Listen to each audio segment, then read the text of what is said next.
Okay, let's dive right in. We're going to be breaking down one of the most critical essays ever written, George Orwell's Politics and the English Language.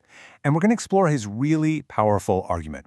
This idea that there's a deep and frankly often dangerous link between the words we choose and the very thoughts we're even capable of thinking. Orwell does not mess around. Writing way back in 1946, he just comes right out with it. And for him, this decay in language wasn't just some stuffy, stylistic complaint. Nope. It was a symptom of a much, much deeper political and intellectual rot. So this gets to the absolute heart of his essay. Is bad writing just, an annoyance for grammar nerds?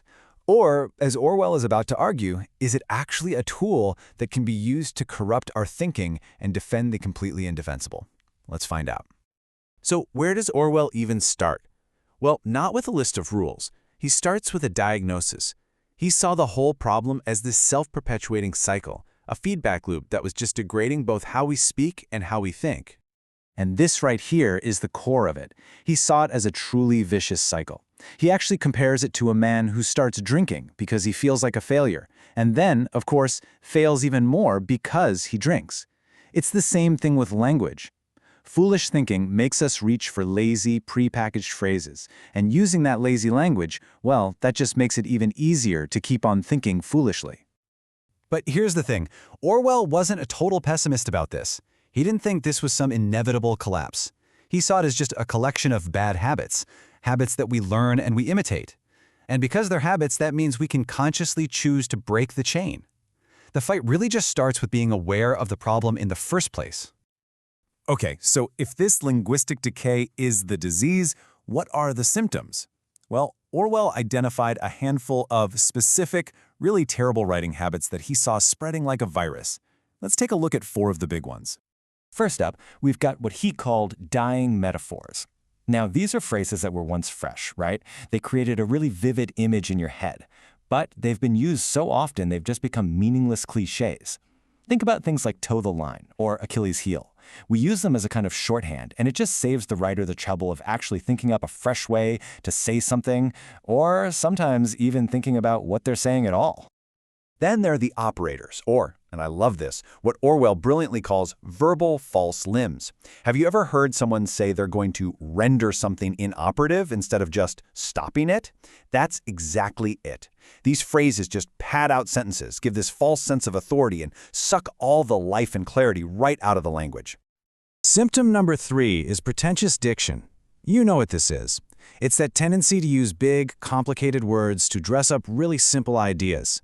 It's all about giving this air of scientific impartiality or, cultural elegance to what are often just biased opinions. It's choosing utilize when all you really mean is use. And finally, we have meaningless words. These are those big, abstract words, especially in politics, that have been abused so much they've been pretty much stripped of any real concrete definition. A word like democracy is used by pretty much every regime to mean something good, but the actual meaning is often resisted. Orwell says these words are often used in a consciously dishonest way, basically to trick the listener. All right, so theory is one thing, but Orwell gives us this absolutely stunning demonstration of what he means. He takes a famous, beautiful passage from the Bible and translates it into the kind of terrible modern English he was railing against. I mean, just listen to that. It's a complete swamp of abstract nouns and weak verbs. It sounds kind of smart, I guess, but it's almost impossible to picture what it's actually talking about. It feels like it's trying to hide its meaning, not reveal it.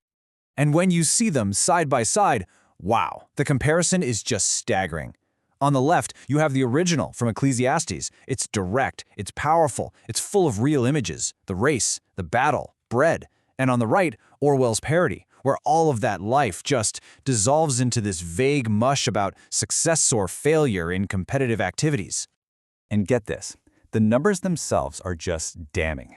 The modern parody uses fewer words but somehow packs in 50% more syllables.